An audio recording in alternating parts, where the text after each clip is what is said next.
सभी को आत्मवंदन। और आज का जो विषय है हमारा, उस पे आते हैं सीधे। आज का जो विषय चुना गया है बहुत महत्वपूर्ण है। और वो आप भगवत गीता के चर्चा पहले से भी सुनते आ रहे हैं। आज से हम इसके जो 18 अध्याय हैं उसके पहले अध्याय से इसको प्रारंभ करते हैं। यानी जड़ से चीजों को जानने की कोशिश करते हैं, ऊपर फिर फल तक पहुंचेंगे। पूरा जो वृक्ष है उसको देखेंगे। 18 अध्यायों में क्या क्या बताया गया है। तो जैसा कि सभी जानते हैं, भगवत गीता हमारी सबसे ज्ञान की सबसे बड़ी गंगा है। और स्वयं श्री कृष्ण के द्वारा गाया गया ये ज्ञान का गीत सभी तरह के संशयों को दूर करता है। क्योंकि संशय, असमंजस, दुविधा, यही हमारे जीवन की सबसे बड़ी समस्या बन जाते हैं। और क्या करें और क्या ना करें, क्या करना उचित है और क्या करना अनुचित है, इसका निर्णय लेना कभी कभी बहुत मुश्किल हो जाता है। तो ऐसे ही पलों में, ऐसे ही क्षणों में, जीवन के वो समय जब हम द्वंद्व में फंस जाते हैं, दुविधा में फंस जाते हैं, आगे के मार्ग को समझ नहीं पाते हैं, तो भगवत गीता वहां पर हमारा मार्गदर्शन करती है। और एक तरह से ये एक मैनुअल ऑफ इंस्ट्रक्शंस है हमारे पूरे जीवन को किस तरीके से जिए। इसके प्रत्येक अध्याय को योग का नाम दिया गया है। जैसे अर्जुन विषाद योग पहला अध्याय है। तो इस योग का अर्थ पहले देख लेते हैं कि ये क्यों हर अध्याय को एक योग का रूप दिया गया है, योग का नाम दिया गया है। योग का मतलब होता है दो चीजों का मिलना, ऐड होना, जुड़ जाना। आत्मा का परमात्मा से वियोग हो गया और वो इस संसार में आ गया। आत्मा ने अपनी ही आत, वासनाओं के द्वारा, इच्छाओं के द्वारा नए नए जन्मों को रूप दिया, नए नए जन्मों को धारण किया। और फिर वहां नए नए कर्म किए और उन कर्मों के द्वारा फिर एक नई साइकिल उसने नए जन्म की उत्पन्न की। तो भगवत गीता आपको बताती है, या हम सबको बताती है, कि किस तरीके से हम इस जन्म मरण के ये जो एक सर्किल है, ये जो चक्र है, इसको कैसे तोड़ सकते हैं, कैसे इसमें से बाहर आ सकते हैं। और पुनरपि जननम पुनरपि मरणम के इस चक्र को तोड़कर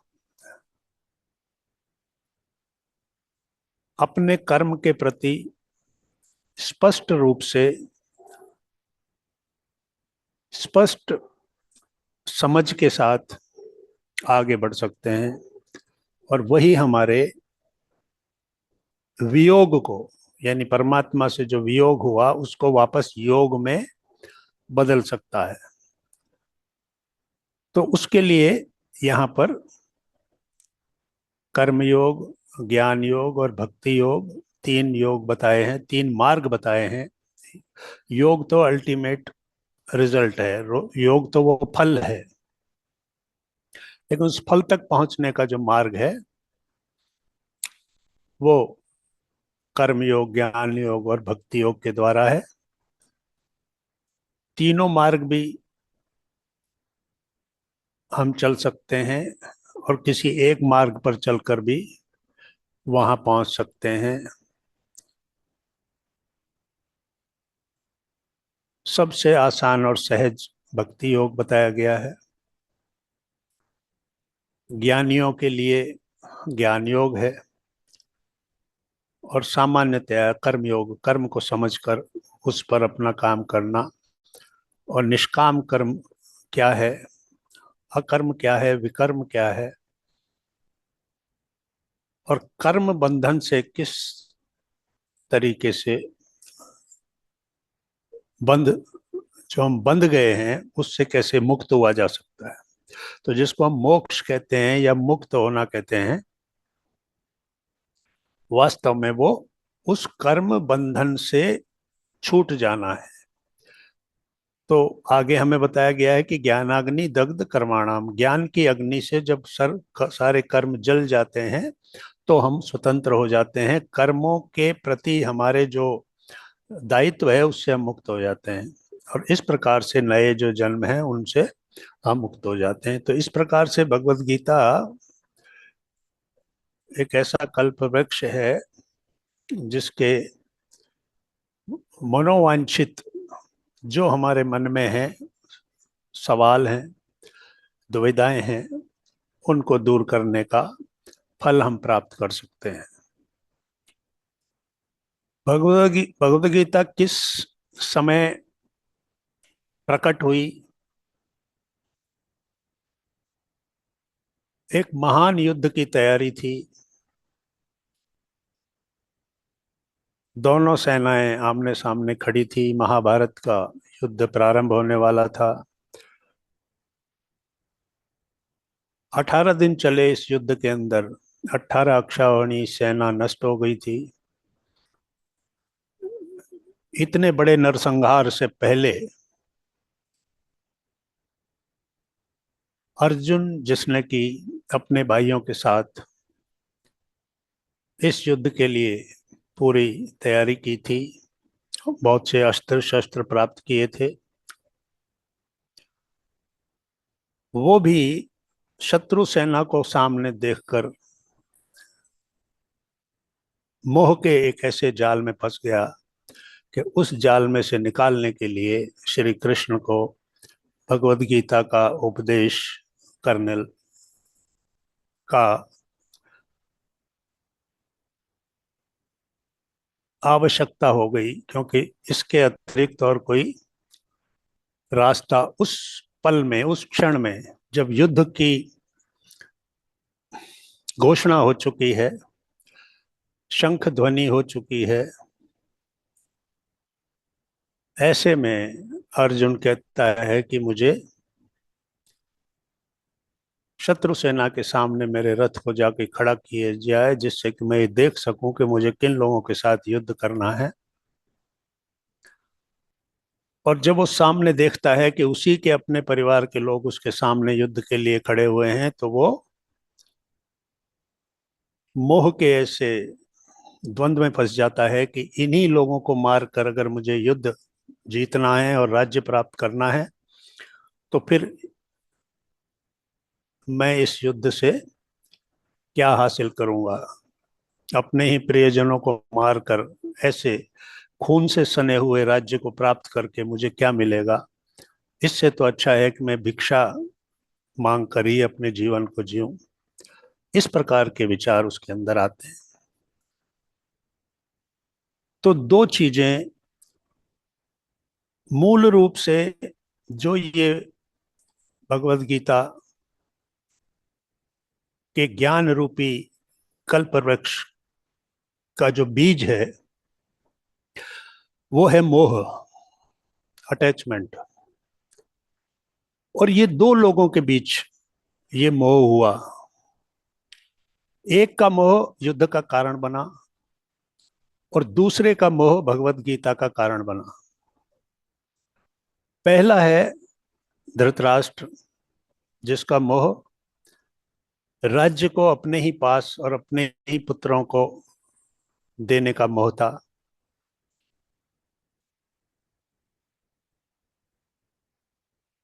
मैं और मेरा, ये मोह था कि ये राज्य मुझे और मेरे पुत्रों को ही मिले। तो ये जो मोह था, इसने, यानी अपने पुत्रों के प्रति मोह, इसको हम ये कह सकते हैं कि अपना पुत्र मोह। पुत्र मोह में उसने कभी भी दुर्योधन को हतोत्साहित नहीं किया और उसको एक दिन युद्ध के मैदान में धकेल दिया। दूसरी तरफ अर्जुन, जो अपने ही सगे संबंधियों को देखकर मोहग्रस्त हो गया, उनके साथ उसकी आसक्ति, अटैचमेंट जागृत हो गया, तो वहां पर उस मोह के बीज ने भगवत गीता को जन्म दिया।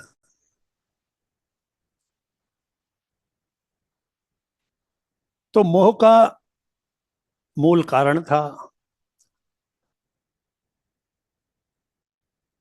मोह को हमारे जीवन का जो 6 शत्रु हैं उनमें से एक शत्रु माना गया है। काम, क्रोध, मद, मोह, लोभ, मात्सर्य। तो ये शत्रु जो हैं, ये हमारी आत्मा के शत्रु हैं, और ये किस तरीके से हमारे शक्ति को छीन लेते हैं, और कुछ भी अनिष्टकारी हमारे जीवन में घटना हो सकती है इनके प्रभाव से, क्योंकि ये नकारात्मक भाव हैं। दुर्योधन के मन में जो भाव आया था,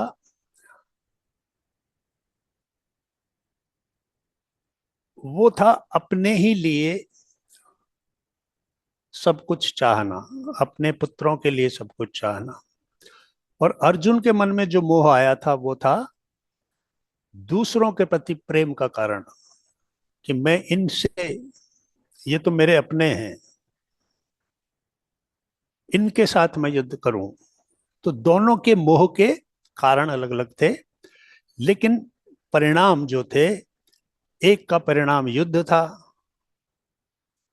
धृतराष्ट्र के मोह का परिणाम युद्ध था, और अर्जुन के मोह का परिणाम था भगवत गीता का ज्ञान हम तक पहुंचना।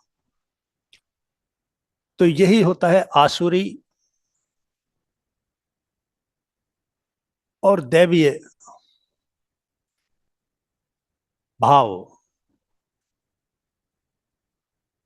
आसुरी भाव हमेशा विध्वंसक होता है,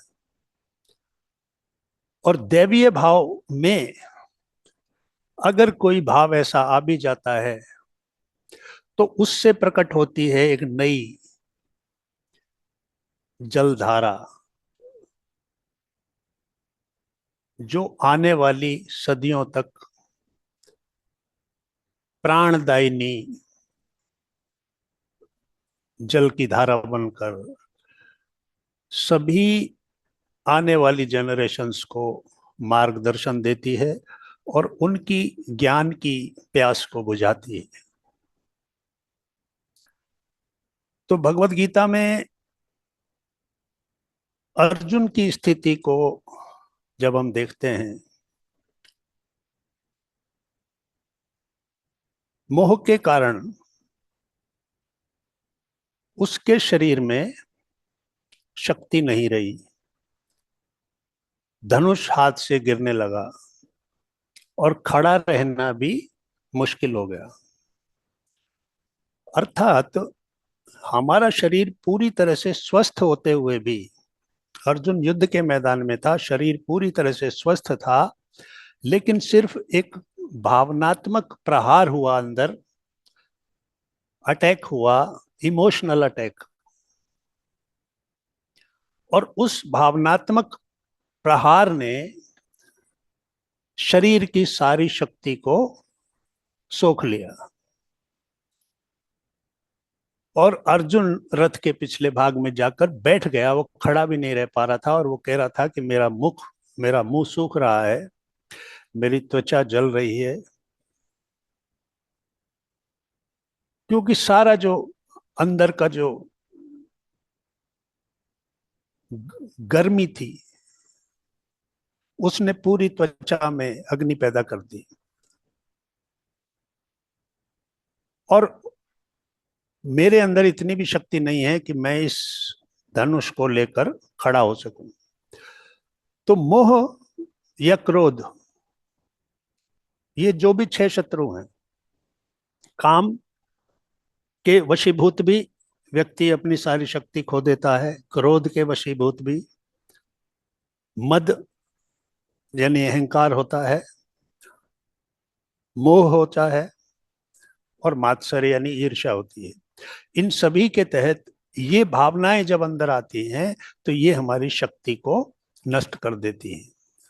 तो ये नकारात्मक स्थितियां हैं, ये नकारात्मक भाव और विचार पैदा करती हैं, इसलिए ये हमारी सारी ऊर्जा को सोख लेती है।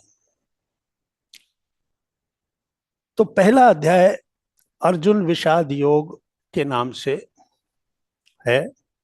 अर्जुन को किस तरीके से दुख और शोक की स्थिति में जाना पड़ा, क्योंकि उसको अपने ही संबंधियों को युद्ध में मारने की स्थिति पैदा होते हुए देखकर वो उस मोहग्रस्त अवस्था में एक रोगी की तरह, एक बीमार व्यक्ति की तरह उस स्थिति को पहुंच गया। और अब उस युद्ध में जबकि थोड़ा समय बचा है, दोनों तरफ से रणभेरियां बज चुकी हैं, शंख की ध्वनियां हो चुकी हैं, श्री कृष्ण को यह समझ नहीं आया कि अर्जुन को इस स्थिति में से कैसे बाहर लाया जाए, क्योंकि युद्ध किसी भी समय प्रारंभ हो सकता है। तब श्री कृष्ण ने एक ही तरीका था ज्ञान देना, अर्जुन को ज्ञान की उस अवस्था में लेके जाना जहां से उसका मोह नष्ट हो जाए। उस मोह को नष्ट करने के लिए उस वक्त इसके अतिरिक्त और कोई साधन नहीं था कि वो उसके सामने से अज्ञान के पर्दे को हटाएं और ज्ञान की रोशनी अंदर लाएं, जिससे कि वो वापस उस शक्ति को प्राप्त कर सके और युद्ध के लिए अपने आप को तैयार कर सके। और आखिर में 18वें अध्याय में अर्जुन कहता है, नष्टो मोहा स्मृति लब्ध्वा करिष्ये वचनम तव। मेरा मोह नष्ट हो गया है, मुझे ज्ञान मिल गया है और अब मैं जो आप कहेंगे वही करूंगा। जो अर्जुन पहले अध्याय में तर्क कर रहा था कि ये गलत है, जो हम कर रहे हैं वो गलत है, अपने ही लोगों को मारना ये गलत है, अपने अब तक के ज्ञान को उसने जिस तरह से पाया था, जिस तरह से उसके विचार बन गए थे, उससे ये परिस्थिति टकरा रही थी। ये नई परिस्थिति उसके अब तक की जो मान्यताएं थी, जो मर्यादाएं थी, जो विचार थे, उनमें एक्सेप्ट नहीं हो पा रही थी। लेकिन ये जो ज्ञान पूरा उसको मिला, जब उसने वो विश्व रूप दर्शन किया श्री कृष्ण का, जब श्री कृष्ण ने उसको ये बताया कि ये जो कुछ भी हो रहा है ये मेरे ही प्रेरणा से, मेरे ही द्वारा हो रहा है, तू सिर्फ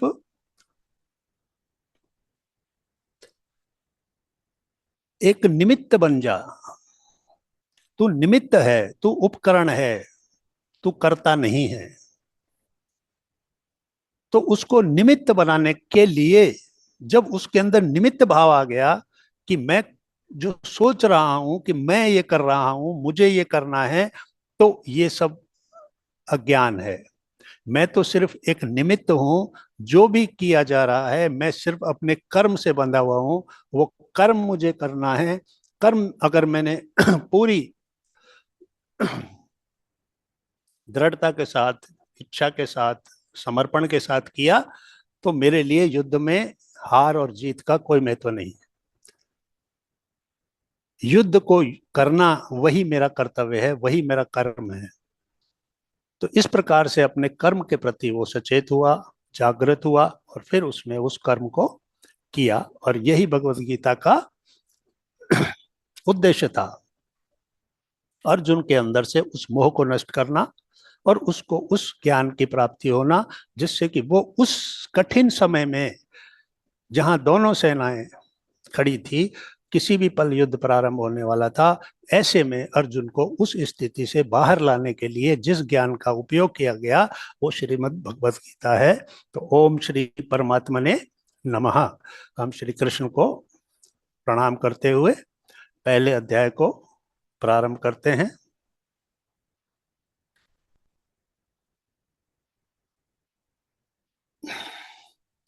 तो पहला श्लोक जहां से शुरू होता है वो है धर्म क्षेत्रे कुरुक्षेत्रे समवेता युद्धोत्सवा माम का पांडवाश्चैव किम अकुर्वत संजय। तो यहाँ पर हम जानते हैं कि संजय, जो कि धृतराष्ट्र, महाराज धृतराष्ट्र का मंत्री भी था और उनका सचिव भी था और हमेशा उनके साथ रहता था। तो वेद व्यास जी ने जब धृतराष्ट्र को कहा कि मैं तुम्हें दिव्य दृष्टि दे सकता हूं जिससे तुम यहाँ बैठे बैठे ही युद्ध को देख सको, तो धृतराष्ट्र ने कहा कि नहीं, अब मैं उस संघार को देखना नहीं चाहता, आप संजय को वो दिव्य दृष्टि दे दीजिए जिससे कि वो मुझे युद्ध के हाल सुना सके। तो इस प्रकार से वेद व्यास जी ने संजय को, जो कि उनका सचिव था, सारथी भी था, रथ का सारथी भी था वो, और हमेशा उनके साथ रहता था, उसको वो दिव्य दृष्टि दी। तो यहाँ संजय जो है उससे पूछ रहे हैं धृतराष्ट्र कि कुरुक्षेत्र धर्म क्षेत्र में, धर्म क्षेत्र इसलिए कि यहाँ तपस्याएं की गई थी, महाराजा कुरु ने यहाँ तपस्या की थी, इसलिए कुरुक्षेत्र कहलाता था। उस धर्म क्षेत्र में युद्ध की इच्छा से इकट्ठे हुए मेरे और पांडव के पुत्रों ने क्या किया, ये धृतराष्ट्र का सवाल है। अब यहां पर सवाल ही बताता है कि विचार कैसे चल रहे होते हैं। हमारे जो शब्द होते हैं वो हमारे विचारों को प्रकट करते हैं, यानी क्या विचार हमारे चल रहे हैं। तो शब्द उनका माध्यम है उन विचारों का। तो उसने कहा माम का पांडवाश्चैव, मेरे और पांडव के पुत्रों ने क्या किया। तो मेरे यानी अब यहां वो अलग कर लिया अपने आप को, मेरे पुत्र और पांडव के पुत्र।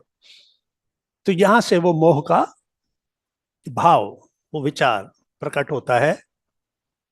तो वो पूछता है कि युद्ध की इच्छा वाले मेरे और पांडवों के पुत्रों ने क्या किया, ये मुझे बताओ। तो अब संजय बताते हैं, संजय जो हैं अब अपने उस युद्ध को देखकर, अपने दिव्य दृष्टि का उपयोग करके अब वो बता रहे हैं कि दृष्टवा तु पांडवानीकम व्यूढ़म दुर्योधन तदा आचार्यम उपसंगम्यम राजा वचनम अब्रवीत। तो वो कहते हैं कि द्रोणाचार्य को बताते हैं, यानी अब दुर्योधन क्या कर रहा है कि अपनी सेना को और पांडव की सेना को सेनापति जो द्रोणाचार्य हैं उनसे उसका परिचय करवा रहा है और ये बता रहा है कि किस तरीके से हमने सेना को तैयार किया गया है, कैसे सेना को खड़ा किया गया है और कौन कौन सेनापति यानी उप सेनापति जो छोटे हैं, जो इस युद्ध को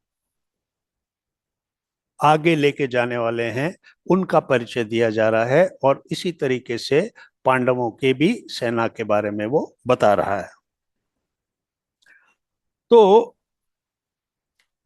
द्रुपद पुत्र धृष्टद्युम्न जो था, उसने पांडवों की सेना को व्यूह में खड़ा किया था। तो पांडवों की सेना के बारे में बताया, फिर उसके बारे में अब उन युद्ध करने वाले जो बड़े बड़े सूरमा थे, शूरवीर थे, उनके बारे में बता रहा है। अत्र शूरा महेश्वासा भीमार्जुन समायुधि युयुधाना विराट च द्रुपद च महारथा धृष्टकेतु च कितानः काशीराज च वीरवान पुरुजित कुंती भोज च सैव्य च नरपुंगवः युद्धामन्यु च विक्रांत उत्तमौजा च वीरवान सौभद्र द्रौपदेया च सर्वे एव महारथा। ये सभी महारथी हैं जिनके नाम लिए गए। भीम और अर्जुन जैसे शूरवीर हैं।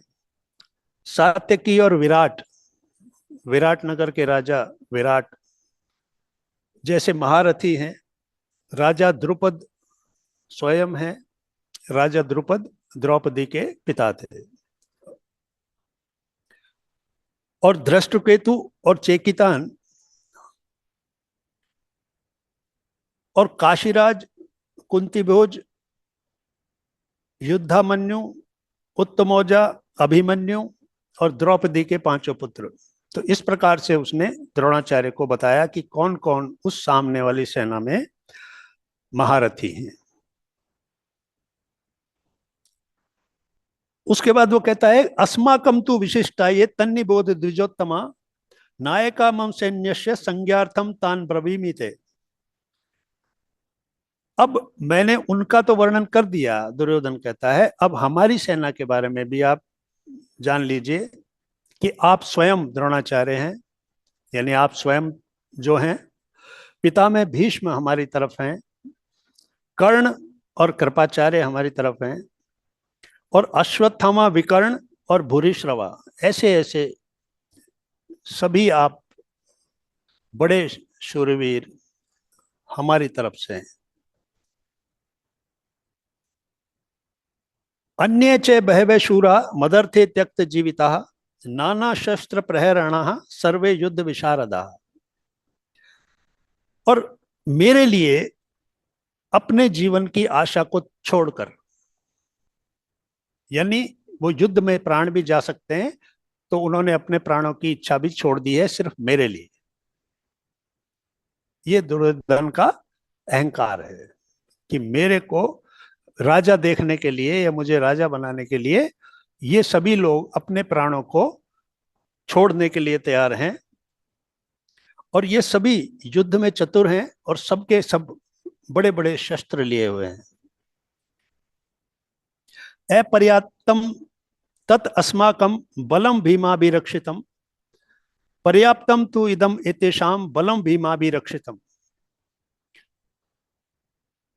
भीष्म पितामह द्वारा रक्षित है हमारी सेना, जो कि अजय है, क्योंकि जिसकी तरफ भीष्म पितामह जैसे योद्धा हैं वो तो सेना अजय है। तो दुर्योधन अपनी सेना के सभी प्रकार के द्वारा सभी तरह के बड़े बड़े योद्धाओं के नाम द्रोणाचार्य को बता रहा है। और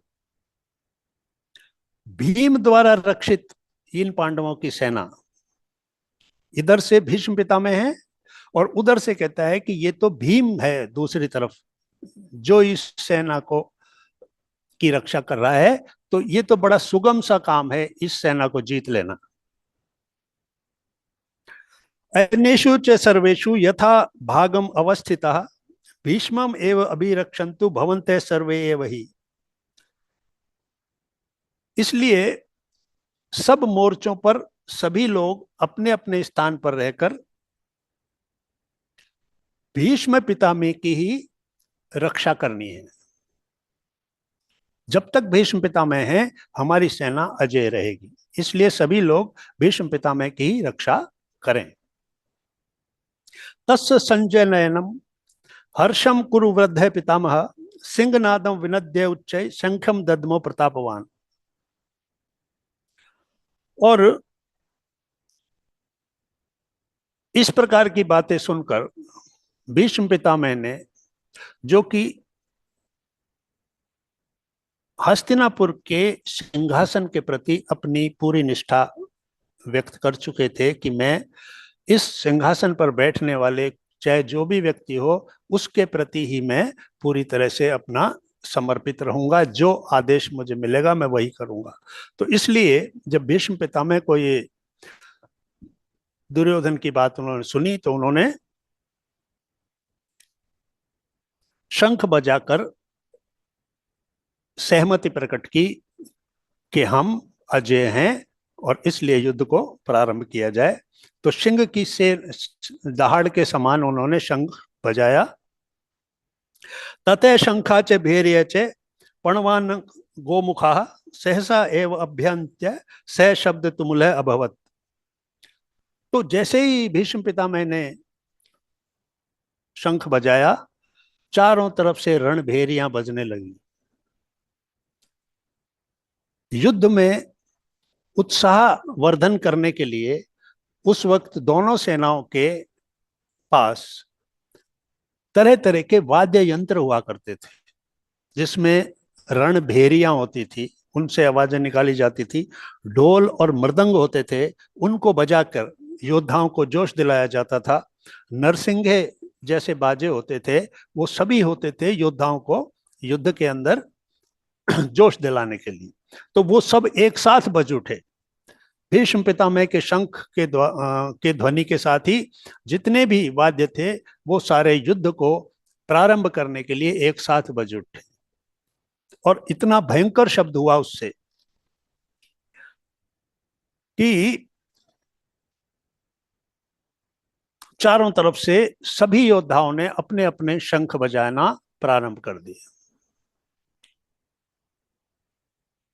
तो शंख भी युद्ध की प्रारंभ होने की एक अपनी घोषणा हुआ करता था। ततः श्वेत हय युक्ते महति चंदने स्थितो माधव पांडव च एव दिव्यो शंखो प्रदद्मतु। अब श्री कृष्ण की शंख की बात आती है। सभी लोग शंख बजा रहे हैं, लेकिन सफेद घोड़ों पर सजे हुए रथ में बैठे हुए श्री कृष्ण ने अपने अलौकिक शंख बजाए। तो लौकिक और अलौकिक शंख, श्री कृष्ण और अर्जुन के पास अलौकिक शंख थे, यानी ऐसी ध्वनियां करने वाले जो इस लोक की ध्वनि नहीं लगती, अलौकिक ध्वनि थी वो। तो श्री कृष्ण और अर्जुन ने भी अपने अपने शंख बजाए। पांचजन्यम ऋषिकेशे देवदत्तम धनंजया पौंड्रम दद्मो महाशंखम भीम कर्मा वृकोदरा। तो अब इनके सभी के शंखों के बारे में बताया जा रहा है कि पांचजन्य नाम का शंख श्री कृष्ण ने बजाया। देवदत्त अर्जुन के शंख का नाम था। पौंड्र भीम के शंख का नाम था। इन सभी ने अपने अपने शंख बजाए। अनंत विजयम राजा कुंती पुत्र है युधिष्ठिर नकुल है सहदेव है च सुघोष मणि पुष्पकाओ। राजा युधिष्ठिर ने अनंत विजय नाम का शंख बजाया और नकुल और सहदेव ने सुघोष और मणि पुष्पक नाम के शंख बजाए। तो ये सभी के अपने अपने शंख थे। तो युद्ध के लिए जब तैयार होते थे तो अस्त्र शस्त्रों के साथ अपने अपने शंख भी वो सभी लेकर चलते थे। और सभी ने जब वो बजाए, अर्थात सभी ने युद्ध की स्वीकृति दी, युद्ध की घोषणा कर दी। काश्य च परमेश्वास शिखंडी च महारथ धृष्टधुम्न विराट च सात्यकी च अपराजिता द्रुपद द्रौपदेया च सर्वश पृथ्वीपते सौभद्र च महाबाहु शंखान दद्मु पृथक पृथक। तो काशीराज, शिखंडी, धृष्टद्युम्न, राजा विराट, सात्यकी, राजा द्रुपद, द्रौपदी के पांचों पुत्र सुभद्रा पुत्र अभिमन्यु, और इन सभी ने अपने अपने शंख बजाए। तो जब इस प्रकार से पांडव सेना की तरफ से शंख ध्वनियां होने लगी और पूरे आकाश को भी गुंजाने लगी, तो दुर्योधन आदि व्यथित हो गए। उनको लगा कि कहीं हमारी सेना इस भयंकर ध्वनि से डर न जाए। तो स घोष धृतराष्ट्राणाम हृदयानि व्यदयार्यत नभः च पृथ्वीं च एव तुमुले व्यानु नादयन।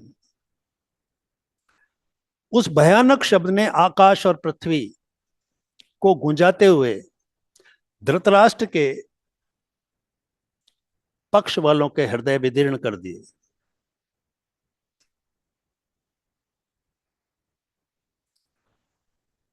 अब यहां पर जब युद्ध की रणभेरी बज चुकी है, शंख बज चुके हैं, तो अर्जुन क्या कहता है?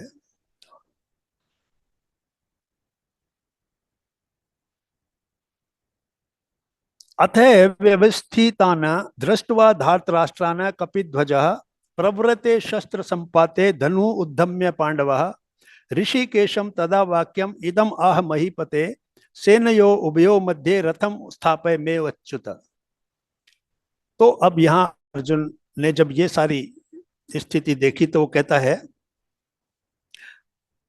संजय बता रहे हैं धृतराष्ट्र को कि राजन, कपिध्वज अर्जुन, तो अर्जुन का जो रथ था, या श्री कृष्ण और अर्जुन एक ही रथ पर थे, उनके रथ के ऊपर हनुमान जी एक ध्वजा के ऊपर थे, तो कपिध्वज उसको दिया गया नाम। तो कपिध्वज जिसके रथ पर कपि ध्वज पर विराजमान थे, तो उस कपिध्वज अर्जुन ने उन धृतराष्ट्र के सेना को देखकर, धृतराष्ट्र के संबंधियों को देखकर, शस्त्र चलने की तैयारी हो चुकी है, सब कुछ तैयार है, उसी समय धनुष उठाकर अर्जुन ने कहा श्री कृष्ण से, हे अच्युत, मेरे रथ को दोनों सेनाओं के बीच में खड़ा कीजिए। उसकी कहां से ये प्रेरणा उसको हुई, क्या विचार उसके मन में आया, प्रकृति कब किसके मन में क्या विचार प्रकट करती है, क्योंकि युद्ध के लिए दोनों सेनाएं तैयार थी, सब कुछ तैयारी हो चुकी थी, बहुत समय से इस युद्ध का प्रशिक्षण और तैयारियां चल रही थी। लेकिन यहां आकर जब सब कुछ हो गया, युद्ध का घोषणा हो गई, तब अर्जुन कहता है कि मेरा रथ दोनों सेनाओं के बीच में खड़ा कर दीजिए।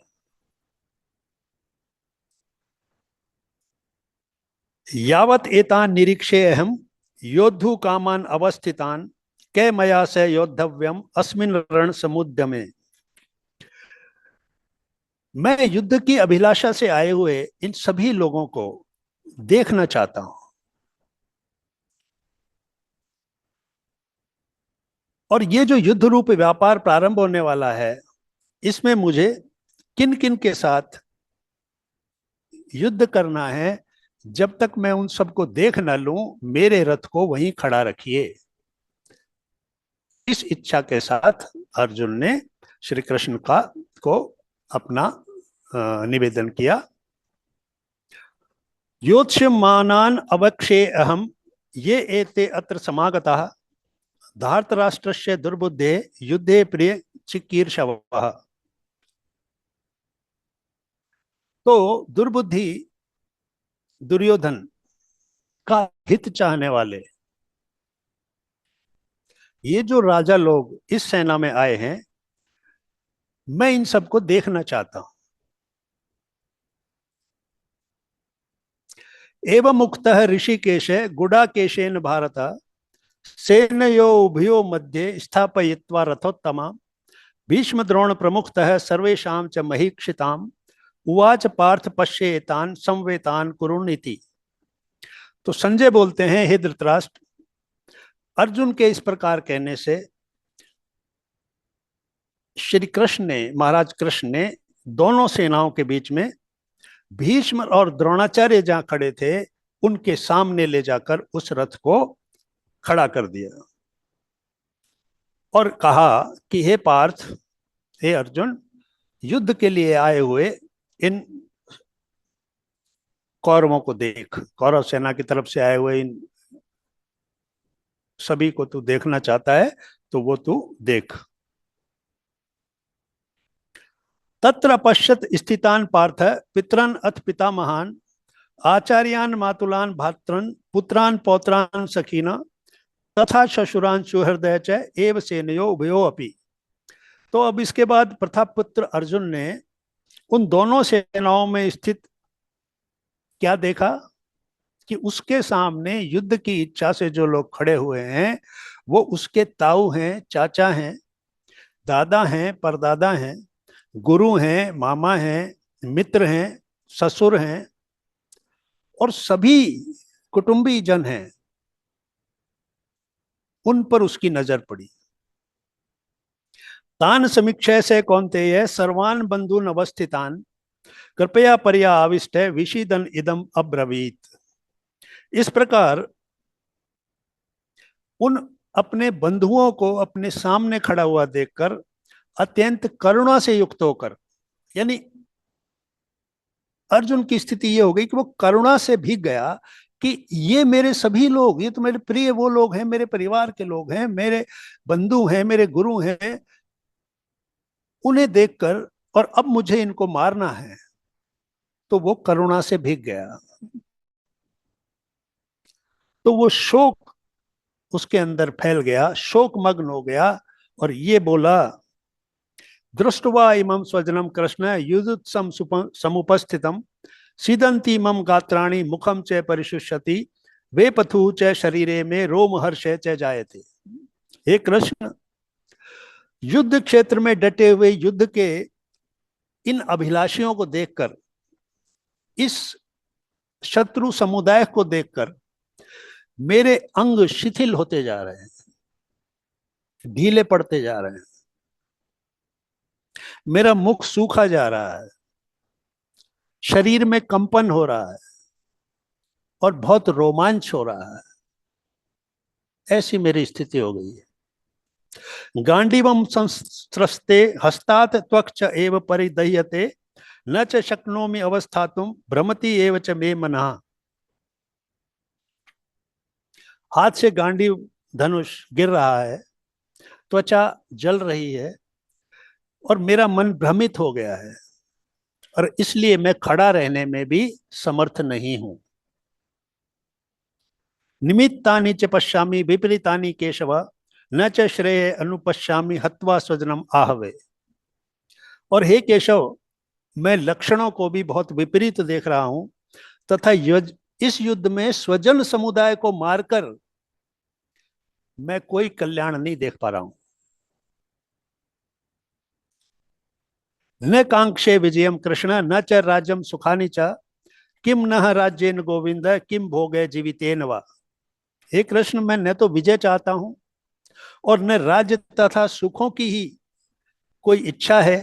हे गोविंद, हमें ऐसे राज्य से क्या लेना, ऐसे भोगों से क्या फायदा है, क्या लाभ है जो अपने ही स्वजनों को मारकर प्राप्त हो। ये शाम अर्थे कांक्षितम न राज्यम भोगा सुखानि च ते इमे अवस्थिता युद्धे प्राणान त्यक्त्वा धनानि च। हमें जिनके लिए राज्य और सुखों की इच्छा होती है वे सब तो अपने जीवन को त्यागने के लिए यहाँ खड़े हुए हैं। मैं इन्हीं सब लोगों के लिए अगर हम कुछ प्राप्त करते हैं तो किसको ये सुख देते हैं? हम अपने ही स्वजनों को, अपने ही रिश्तेदारों को, अपने ही परिवार के लोगों को, कुटुंबियों को, अपने मित्रों को, इन्हीं को तो हम कुछ भी प्राप्त करने के बाद इन सबको ही तो सुख देते हैं। इन्हीं को मारने के बाद अगर कुछ मिला तो फिर किसको सुख देना है? और क्या सिर्फ हमको ही वो सुख लेना है? तो फिर मुझे ऐसा सुख नहीं चाहिए।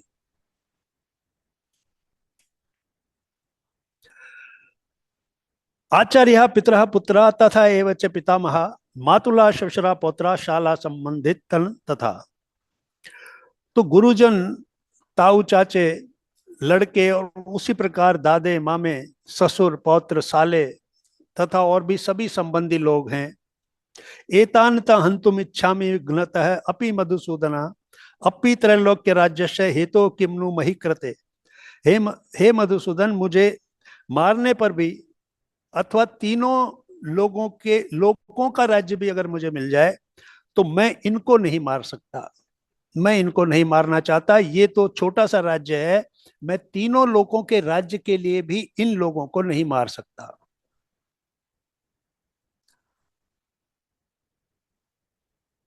निहत्य धार्तराष्ट्रन का प्रीति शात जनार्दन पापम एव आश्रयेत अस्मान हत्वा एतान आततायिनः। हे जनार्दन, धृतराष्ट्र के पुत्रों को मारकर हमें क्या प्रसन्नता होगी? इन ये तो आतताई हैं, ये तो स्वयं ही पाप के मार्ग पे चल रहे हैं, तो इनको मार देंगे तो हमें भी पाप ही लगेगा। जो स्वयं पाप के मार्ग पर जा रहे हैं उनको मारकर हमें कौन सा पुण्य मिलने वाला है? हम भी पाप के ही भागी बनेंगे। तस्मात् न अर्हा वयम हंतुम धार्तराष्ट्रान सो बांधवान स्वजनम ही कथम हत्वा सुखिन माधव। अतएव हे माधव, अपने ही बांधव धृतराष्ट्र के पुत्रों को मारने के लिए हम कदापि कदापि उचित नहीं कर रहे हैं। हम इस योग्य नहीं हैं कि हम इनको मारें, क्योंकि अपने ही कुटुंब को मारकर हम कैसे सुखी रह सकते हैं? यद्यपि एतेन पश्यन्ति लोभोपहत चेतसः कुलक्षय कृतम दोषम मित्र दोहे च पातकम कथम न ज्ञेयम अस्माभिः पापात् अस्मात् निर्वितुतम कुलक्षय कृतम दोषम प्रपश्यद्धि जनार्दना। ये तो लोभ से भ्रष्ट हो चुके हैं। ये जो सामने युद्ध की इच्छा से आए हुए हैं, ये तो अपने इनका चित्त भ्रष्ट हो चुका है, भ्रष्ट चित्त हो चुके हैं, क्योंकि लोभ इनके अंदर प्रवेश कर गया है। और कुल के नाश से जो दोष उत्पन्न होंगे, यानी ये तो किस वजह से युद्ध करना चाह रहे हैं? क्योंकि इनका चित्त भ्रष्ट हो चुका है लोभ के कारण, राज्य का लोभ। लेकिन उस लोभ के कारण ये इस युद्ध में किसी भी प्रकार का कुछ भी बुरा नहीं देख पा रहे हैं। न ये वो दोष जो उत्पन्न होगा उसको देख पा रहे हैं, न ये मित्रों की हत्या। क्योंकि जैसे हमारे ये मित्र हैं, जैसे मैं इनको मित्र के रूप में देख रहा हूं, हम भी तो इनके मित्र हैं। तो ये उस मित्रता या उस बंधुता बंधुत्व को नहीं देख पा रहे हैं, तो ये तो इनका तो चित्त भ्रष्ट हो चुका है। लेकिन कुल के नाश से उत्पन्न जो दोष होंगे, यानी ये कुल का नाश हो जाएगा, हमें राज्य मिल जाएगा। लेकिन कुल के नाश से उत्पन्न दोष को जानने वाले हम लोग, यानी हम में तो अभी समझ है, हमारा चित्त तो सही स्थिति में है, हम तो किसी लोभ के कारण ये नहीं कर रहे हैं। तो हम तो कुटुंब का नाश करने के लिए तैयार हैं, ये लोग कुटुंब का नाश करने के लिए तैयार हैं, क्योंकि इनकी चित्त वृत्ति अलग है। लेकिन हमारी तो वैसी नहीं है, तो हम इसके लिए कैसे तैयार हो गए? तो हमको अभी भी इस बात पर क्यों विचार नहीं करना चाहिए कि ये युद्ध हमारे हित में नहीं है, हमारे कुल के, हमारे कुटुंब के हित में नहीं है। और ये पूरी तरह से मैं इस कर्म से अपने आप को अलग करना चाहता हूं। तो कुलक्षये प्रणश्यन्ति कुल धर्मा सनातना धर्मे नष्टे कुलम कृत्स्नम अधर्म अभिभवित उतः। क्योंकि कुल के नाश से सनातन कुल धर्म, सनातन कुल धर्म, कुल का एक धर्म होता है, एक एक प्रकार से वो पीछे से जो परंपरा चली आ रही है उसको कुल धर्म कहते हैं। तो ये सनातन कुल धर्म, यानी पीछे से जो चला आ रहा है, जो हमारा धर्म चला आ रहा है, वो कुल धर्म जो है वो नष्ट हो जाएगा। क्यों? क्योंकि हमने अपने ही स्वजनों को मार दिया। तो ये हमारे कुल का धर्म नहीं है। तो जब ये धर्म का नाश हो जाएगा, यानी कुल धर्म का नाश हो जाएगा, तो जब धर्म का नाश हो जाएगा तो पूरे कुल में पाप फैल जाएगा, क्योंकि एक गलत काम हुआ है, कुल धर्म नष्ट हुआ है, तो इसलिए पूरे कुल में पाप फैल जाएगा। अधर्माभिभवात कृष्ण प्रदुष्यंति कुल स्त्रिया स्त्रीषु दुष्टाशु वार्ष्णेय जायते वर्ण संकरः। हे कृष्ण, पाप के अधिक बढ़ जाने से, जब ये पाप इतना बढ़ जाएगा, इतना विशाल पाप हम कर चुके होंगे, तो कुल की स्त्रियां भी दूषित हो जाएंगी। और हे वार्ष्णेय, स्त्रियों के दूषित हो जाने पर वर्ण संकर उत्पन्न होते हैं। विभिन्न वर्णों के साथ संतान उत्पन्न जो होती है उसको वर्ण संकर कहते हैं। कि इस प्रकार से पूरा जो प्रदूषण जो है, दूषण हो जाएगा, वो दूषित हो जाएंगी। तो संकर नर काया एव कुलग्नानाम कुलस्य च पतंती पितर ही येषाम लुप्त पिंडोदक क्रिया। और वर्ण संकर कुल घातियों को और कुल को नरक में ले जाने के लिए ही होता है। तो क्योंकि वो जो कुल है उसकी एक परंपरा है, जैसे पितरों को पिंड देना, जल देना, उनकी श्राद्ध और तर्पण करना। तो अगर इस प्रकार से वर्ण संकर, यानी किस कुल का क्या धर्म है, जब यही नहीं पता कि ये किस कुल से उत्पन्न हुए हैं, तो वो उस कुल धर्म को नष्ट करेंगे। और इस प्रकार पितरों को भी श्रद्धा, श्राद्ध और तर्पण नहीं मिलेगा, उससे वो वंचित हो जाएंगे और वो पितर लोग भी अधोगति को प्राप्त होंगे। तो अर्जुन अपनी समझ से, अपने ज्ञान से, जो कुछ भी उसने समझा है अब तक, सीखा है अब तक, जो कुल धर्म के बारे में वो जानता है, वो सारा कुछ वो सामने ला रहा है, कृष्ण के सामने रख रहा है कि आपने इन सब बातों पर भी विचार करना चाहिए, फिर मुझे बताइए कि ये युद्ध कैसे उचित है। दोष एतय कुलग्नानाम वर्ण संकर कारक है उत्साध्यांते जाति धर्मा कुल धर्मा च शाश्वता। और इन वर्ण संकर कारक दोषों से कुल घातियों के सनातन कुल धर्म और जाति धर्म नष्ट हो जाते हैं। तो इस प्रकार से जो नई जनरेशन आएंगी, जो नई लोग आएंगे, इस प्रकार की संतानें आएंगी, तो वो पूरे कुल धर्म को और जाति धर्म को नष्ट कर देंगी। उत्सन्न कुल धर्माणाम मनुष्याणाम जनार्दना नरके अन्य तम वास भवती इति अनुशुश्रुम। हे जनार्दन, जिनका कुल धर्म नष्ट हो गया है, ऐसे मनुष्यों का अनिश्चित काल तक नरक में वास होता है, ऐसा हम सुनते आए हैं। तो अभी उसने क्या बताया कि जो मैंने सुना है वो आपको बताया है। अहो बत महत पापम कर तुम व्यवसिता वयम यत राज्य सुख लोभे न हंतुम स्वजनम उद्यता। कितने शोक की बात है कि हम लोग बुद्धिमान होकर भी, यानी वो जो सामने खड़े हैं वो तो समझ नहीं रहे हैं, लेकिन हम तो बुद्धिमान हैं, हम ऐसा महान पाप करने के लिए तैयार हो गए, जो राज्य और सुख के लोभ के पीछे अपने स्वजनों को मारने के लिए तैयार हो गए। अर्जुन को बड़ा आश्चर्य हो रहा है कि मात्र राज्य के लिए, मात्र राज्य के सुखों के लिए पूरे स्वजनों को मार दिया जाए, ये कैसा युद्ध है। तो उसने अपनी शंकाएं बताई। यदि माम अप्रतिकारम अशस्त्रम शस्त्रपाणय धार्तराष्ट्रो रणे हन्यु तत्मे क्षेम तरम भवेत।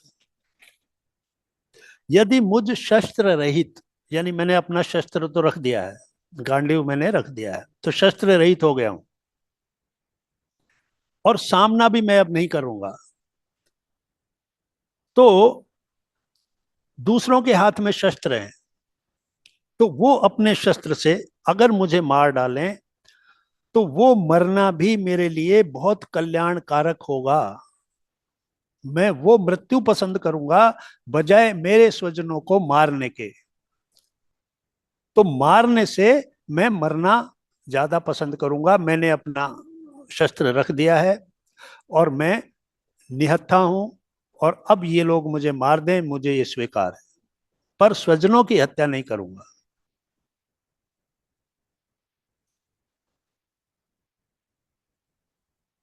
एवं मुक्त अर्जुन संख्य रथोपस्थे उपाविशत विसृज्य सशरम चापम शोक संविघ्न मानस।